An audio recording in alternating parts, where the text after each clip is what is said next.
Once the zygote has reached the two-cell stage, it undergoes a series of mitotic divisions, increasing numbers of cells. The mitotic division of zygote is called cleavage. These cells are known as blastomere and become smaller with each successive cleavage.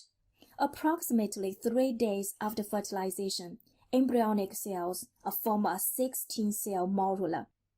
Shortly after the morula enters the uterus, approximately 4 days after fertilization, blastocystic cavity appears in the morula. As the fluid increases, it separates the blastocyst into two parts.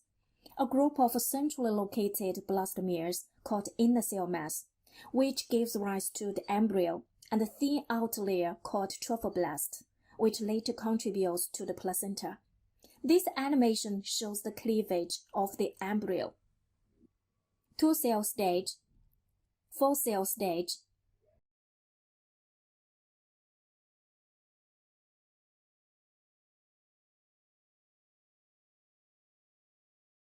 Now it's morula.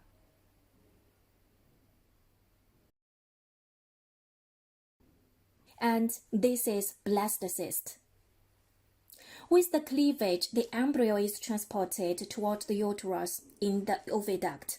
The wall of the oviduct consists of a folded mucosa, a thick, well-defined muscularis, and serosa.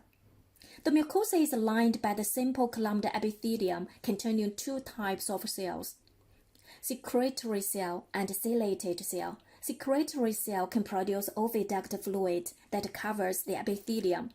Cilia beat toward the uterus. Ciliary movements of the ciliated cells sweep fluid toward the uterus, which helps to transport the embryo toward the uterus. After the blastocyst has floated in the uterus for approximately 2 days,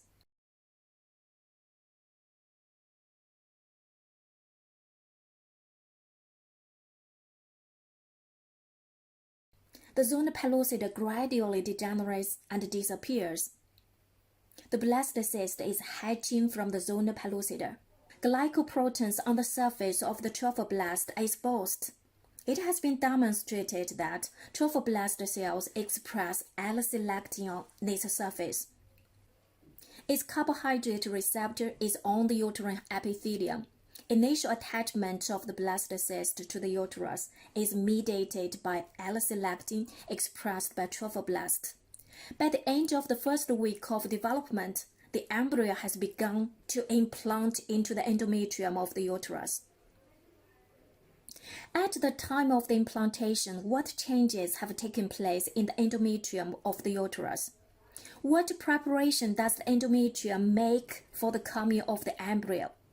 As we know, at puberty, under the influence of the gonadotropin-releasing hormone from the hypothalamus, gonadotropins from the pituitary gland, estrogen and progesterone from the ovary, the endometrium of the uterus undergoes regular monthly cycles, in a cycle of approximately 28 days.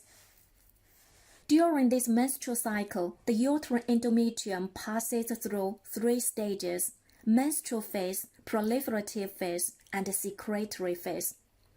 After ovulation, in response to progesterone produced by the corpus luteum, the endometrium enters the secretory phase. That is to say, at time of the implantation, the endometrium is in the secretory phase.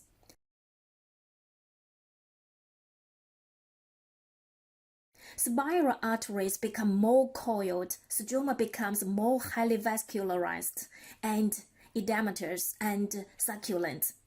Uterine glands become more dilated and begin to secrete. Moreover, this secretion is rich in glycogen.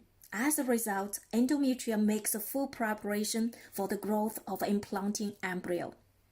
At approximately 7 days after fertilization, the embryo has begun to implant into the endometrium of the uterus. Next, how does the embryo implant into the endometrium? Please continue your study of human embryology.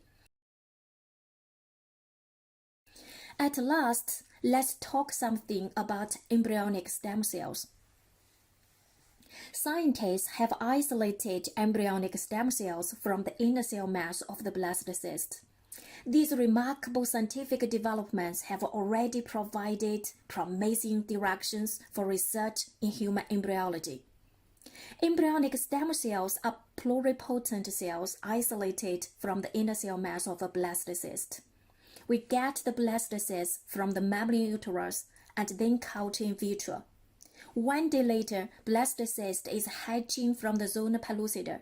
In the following 2 days, cells of the inner cell mass proliferate rapidly and form a mass of cells. Then, we isolate this cellular mass and disperse into small cell masses.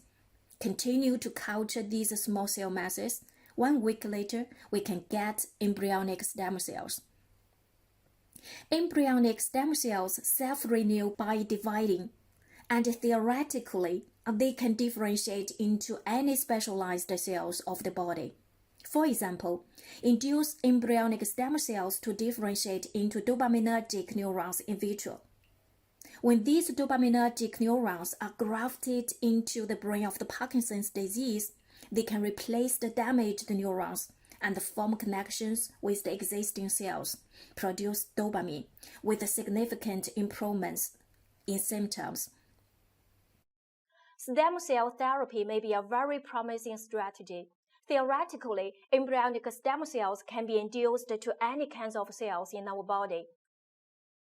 If you are interested at this topic, please read papers in our online course. Thanks for listening. See you next time.